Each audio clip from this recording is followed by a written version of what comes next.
Outstart is good.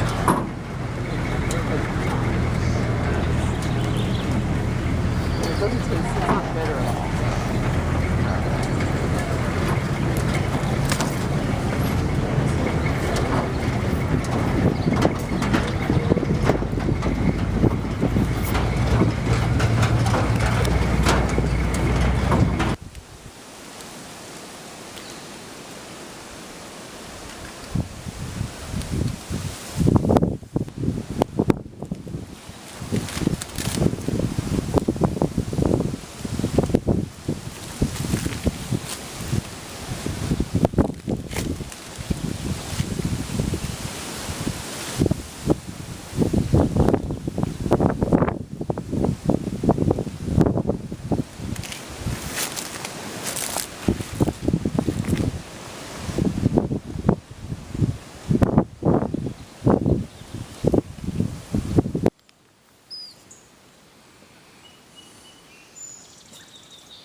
Well, we spent alone, we spent $800 just in bun trays, and then a couple $100 there, and $400 for the soil, and all the boat trips, and Lindell's trucks, and place to stay. I mean, we probably burned 2/3 of that up already anyway, but at least we get our money back. Plus.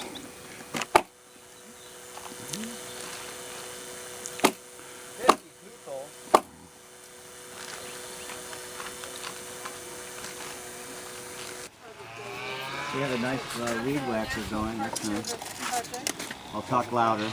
Have a seat if you guys want it. Well, welcome to the nursery. I'll give you the quick. Well, no, you leave your seat.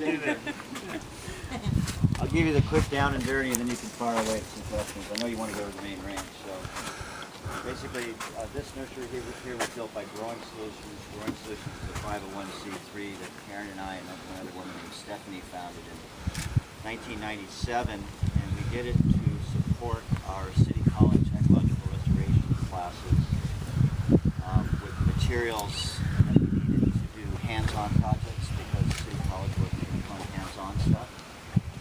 We also needed to rehab the greenhouse nursery at Santa Barbara High School, which became the Green Academy, which we put about 75 to 100 grand into and a lot of labor. So when we founded the 501c3, we were basically just going to do restoration with the kids and grow a few plants in Santa Barbara, doing strictly local genetics on a production level of natives. So we went from 1 nursery to 6 nurseries in about 4 years. We went from 500 plants to about, I don't know, 300,000 or 400,000 plants a year, fairly rapidly. With the recession and a lot of the big developments closing down, business dropped back, and we have 2001, Catherine McKeachin started a plant inventory of the island. She's a USGS plant ecologist, and this is part of her region, San Diego to Mexican border. Yeah, well, Mexican border to Morro Bay or something. Yeah, Point Conception or something. And exactly. she got a pot of money to do, 340 relevés, I think? Yeah, so this was each national park got a pot of money and got to choose what they wanted to inventory. And so for Channel Islands National Park, it was decided that a plant inventory was going to be done on Santa Cruz Island. And so dots were thrown at the map, and we randomly, and so we went out to these plots and figured out what was there. What will happen with the pigs removed? Post-sheep? What's that? Post-sheep? Post-sheep, pre-pig. And Right. and the idea was to come back 5 years later and look, and of course then the economic crash came and Bush got in office, or I guess Bush got in office first, then the economic And so that never, No that coincidence. never has happened. But all those plots are still out there, and they all still have their corner markers, and all that information is still Got in a baseline, that's all database. you need. We've got good baseline. All that baseline data is still there, and there have been researchers who have used that. Some of the scrub jay folks have used it. Some oak people studying oaks have used it. So, you know, it all wasn't for naught, but it's not being used as thoroughly as it was intended to be used. So Karen volunteered for 3 years, was it? 2 years. 2 years. Before I was hired. Right, and this is when Growing Solutions was in its major growth phase. So she put her foot in the door with Catherine, and about 2004 maybe, she came up to Santa Barbara and said she wanted to tour the nurseries. So we toured our 6 nurseries on the mainland. I guess we had 5 at the time, and she took us out to late lunch at the Elephant Bar and Grill right by the airport, and she said, "Would you guys want to build a nursery on Santa Cruz Island?" Oh, yeah. Well, yeah, baby. She said, "But I don't have any money." So one of our employees' mother-in-law kicked out $5,000 to us, and that's what started this nursery. Wow. $5,000 and a bunch of students from City College. It took us about 3 years to build it because we built it in $5,000 increments or whatever. Plants that are, there's 9 federally listed plants out here. 8 of them are endemic to the island. They all have a recovery plan. Dieter's been a big part of that. Bot Garden's been a huge part of this whole recovery effort.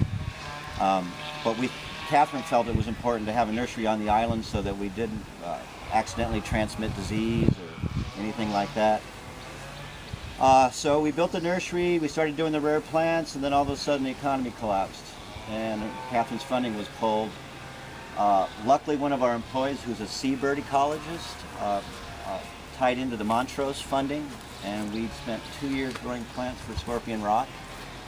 We did about 13,000 plants on that little rock right there for the Castlin's auklet, a burrow nester seabird that needs the soil structure of a root system.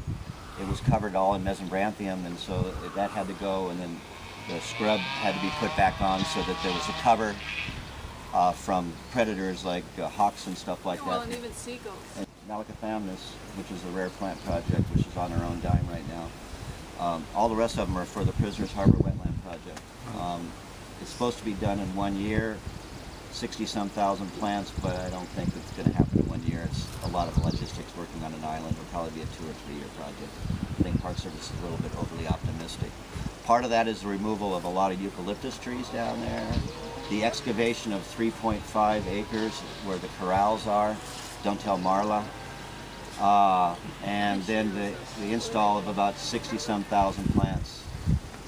The dirt is actually going to be stored on the bluff face. So as you go down the harbor to your right, to the east, there's that big bluff, and they're going to mound that up, and that's an arc site. So part of that process will be a whole layer of chips, which will delineate where the soil, the new soil is being stored, and then that needs to be re-edged too.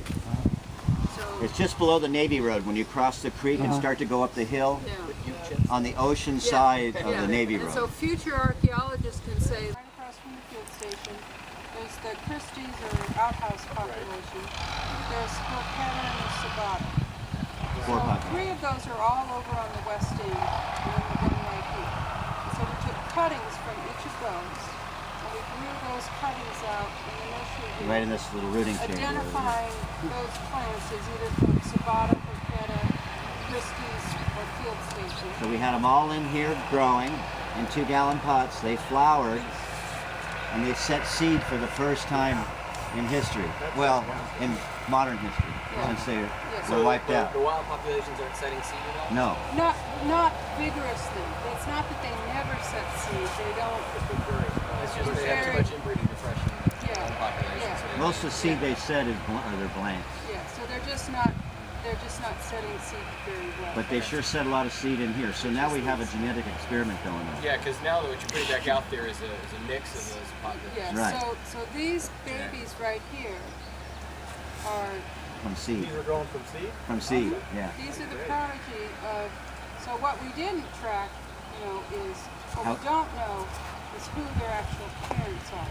What you know the combination. Well, if you had them all growing here together, There's no way to there's track. no way of separating those out. Unless we Right. do DNA, I guess. Right.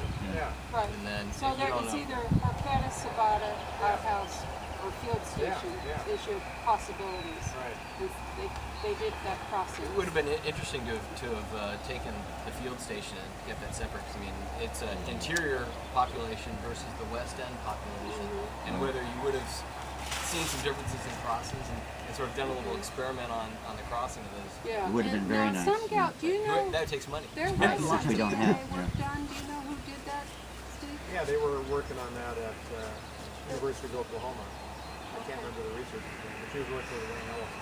Right. Because there was some DNA work done. Yeah. Oh yeah, yeah. Yeah. 'Cause they- That was only done, that original paper that was done at Rancho Santa Ana was just done on Christie population. on the Christie Because that was the population. only known Population population at at the the time. time.